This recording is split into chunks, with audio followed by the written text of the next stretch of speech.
जब कोरोना के सिम्टम्स यानी लक्षण होते हैं ना, ये सबसे बड़ा खराबी क्या होता है, ये 5 से 6 दिन बाद दिखना चालू होते हैं और कई कई लोग में तो दिखते ही नहीं है कोरोना के लक्षण।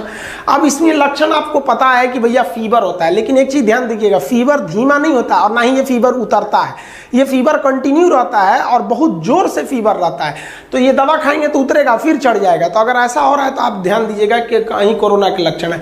गले में खसखसाहट होने लगती है, खांसी आएगी, छींक आएगा, बलगम नहीं निकलेगा, सूखी खांसी होगा, खांसेंगे आप लेकिन कुछ निकलेगा नहीं। उसके बाद से आपको क्या होगा, आपका जो टेस्ट है और जो सुगंध लेने की क्षमता है ये खत्म होने लगेगी, क्योंकि जीभ पर वायरस का प्रभाव आ जाता है। और जब सांस लेने की तकलीफ होने लगे तो ये सबसे बड़ा लक्षण है। अब आप समझिए कि अब आप सीरियस कंडीशन की ओर जा रहे हैं। लेकिन अभी क्या है कि लोग इतने डर गए हैं कि उन्हें अगर बुखार और खांसी, बुखार तो नहीं, अगर खांसी हुआ तो तुरंत डर जा रहे हैं। तो देखिए, अगर आपको खांसी हो रहा है और बुखार हो रहा है तो आप ये देखिए कि आप कहीं बाहर से ट्रेवल करके तो नहीं आए हैं, आपके मोहल्ले में कोई कोरोना मरीज तो नहीं है, या आप किसी कोरोना मरीज के कांटेक्ट में तो नहीं आए हैं। अगर ऐसा है तो समझिए कि भाई आपको इस हो सकते हैं। जैसे अभी हम पटना से आ रहे हैं, वहाँ हम अनाथ आश्रम को शिफ्ट कर दिए लगभग 150 किलोमीटर दूर, क्योंकि पटना की स्थिति अभी ठीक नहीं है, काफ़ी तेजी से बढ़ रहा है पटना में। तो अगर अब हमको होता है, अगर खांसी हो जाता है, बुखार हो जाता है, तो हमको रहना चाहिए कि भाई हम एकदम कंटामिनेटेड जोन से आ रहे हैं। इसमें क्या होता है, हॉस्पिटल में सिम्टोमेटिक ट्रीटमेंट किया जाता है। सिम्टोमेटिक ट्रीटमेंट को हम सपोर्टिव केयर या सपोर्टिव थेरेपी कहते हैं। इसमें क्या किया जाता है, किसी भी मरीज का कोई इलाज नहीं किया जाता है, उसमें जो सिम्टम्स यानी जो लक्षण उभ रहे हैं उन लक्षणों का इलाज किया जाता है। जैसे बुखार आ गया, दवा देगा, बुखार शांत हो जाएगा। आपको मान लीजिए थकान हो रही है, विटामिन बी कम्प्लेक्स दे देगा, आपको ताकत थोड़ा मिलने लगेगा। खांसी हो रही है, जुकाम हो गया तो उस खांसी का सिरप दे देगा। यानी कोरोना का इलाज नहीं कर रहा, उसके सिम्टम्स का इलाज कर रहा है, उसे कहते हैं सिम्टोमेटिक ट्रीटमेंट। इसमें जो सबसे बड़ा काम करता है ना, वो विटामिन सी काम करता है। अब यही हॉस्पिटल में भी दे रहा है, यही आप लोग भी घर में यूज किया करिए। जैसे टमाटर में विटामिन सी है, आम में विटामिन सी है, संतरा में है, ये डेली आप एक एक लिया कीजिए। ये आपको हमेशा लेना। मान लीजिए आपको आम नहीं मिल रहा है, संतरा नहीं मिल रहा है, तो 3 टमाटर कर दिए, मतलब एक एक कैसे भी तीनों में से रहना चाहिए। नहीं है तो इसी की संख्या बढ़ा लीजिए, लेकिन 3 इसको हर हाल में रखिए। इन फलों में से लेते रहेंगे, आपको विटामिन सी पूरा होता रहेगा।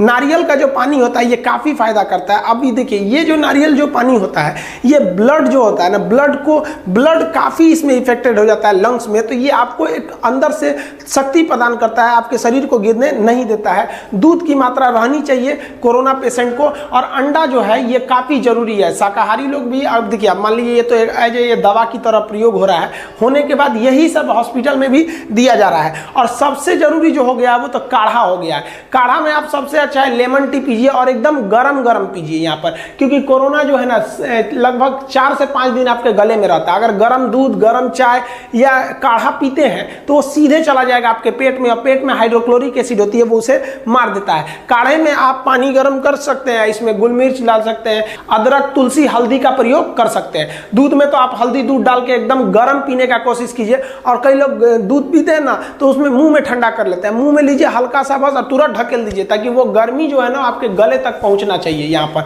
इससे आपको काफी ज्यादा रिलीफ मिलेगा। और ये तो हॉस्पिटल में, हर हॉस्पिटल में काढ़ा एकदम कंपलसरी दे रहा है। और जो पानी पीना है, वो पानी जो होना चाहिए वो चाय की तरह गर्म होना चाहिए, हल्का गर्म नहीं, चाय की तरह गर्म पानी पीजिए। और जो पानी का भाप है उसको मुंह खोल के भाप भी लेते रहिए।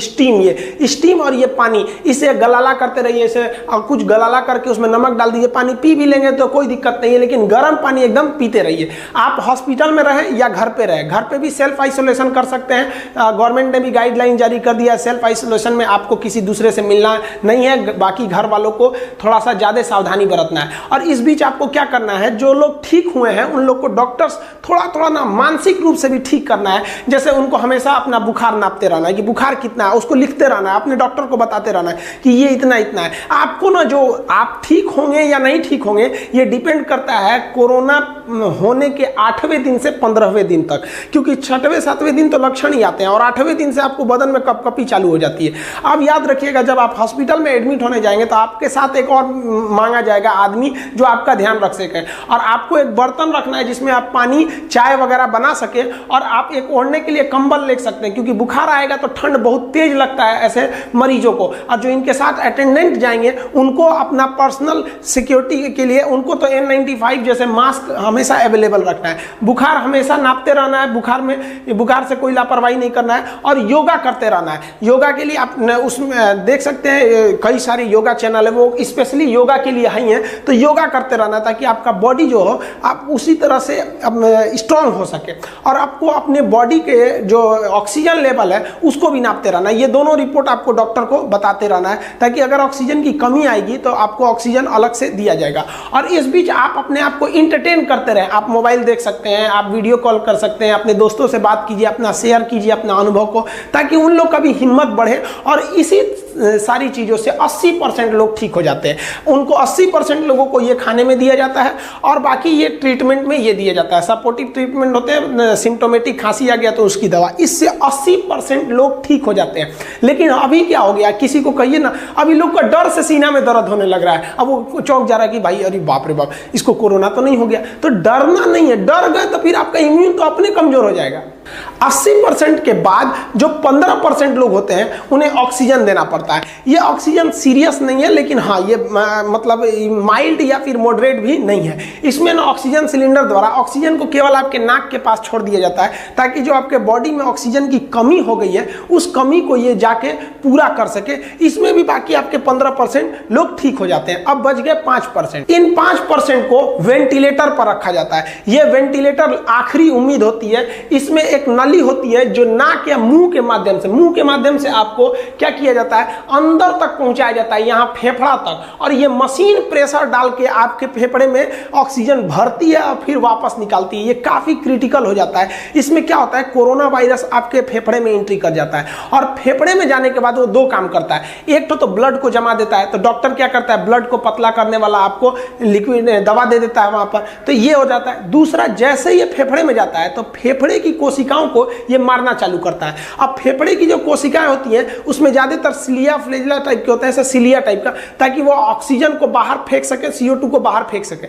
ये क्या करता है, उन कोशिकाओं को पकड़ लेता है। तो हमारा जो इम्यून सिस्टम है आके इस कोरोना को मारने लगता है। जैसे इस कोरोना को मारता है तो इस कोरोना के जो क्षतिग्रस्त अंग है वो बाकी ब्लड के टुकड़ों पे पड़ते हैं, फेफड़े के टुकड़ों पे पड़ते हैं। तो जो बाकी के हमारे सैनिक है, इम्यून सिस्टम है, वो ये भूल जाते हैं कि ये कोरोना मरा हुआ है या इसके टुकड़ा है जो हमारे स्वस्थ कोशिकाओं पे गिरे हैं, वो उन स्वस्थ कोशिकाओं को ही मार देता है। और जब ये धीरे धीरे फेफड़ा तक पहुंच जाता है तो पूरे फेफड़े में ये भर जाता है और पूरा फेफड़ा छोटा होने लगता है। इसलिए क्या होता है कि आप सांस लेते हैं ज्यादा लेकिन जा नहीं पाता है, पूरा भर जाता है। यहाँ कोशिकाएं, मरी हुई कोशिकाएं हो जाती हैं और कोरोना पूरा भर जाता है। और धीरे धीरे ये लड़ाई इतनी बड़ी हो जाती है कि हमारा शरीर जो है हमारे खुद के फेफड़ा को दुश्मन समझ जाता है और पूरा शरीर मिलके हमारे ही फेफड़ा को मारने लगता है। और धीरे धीरे ये सांस हम नहीं ले पाते हैं और वेंटिलेटर पे जाने वाले 5% लोग में से 1% ही वापस आते हैं।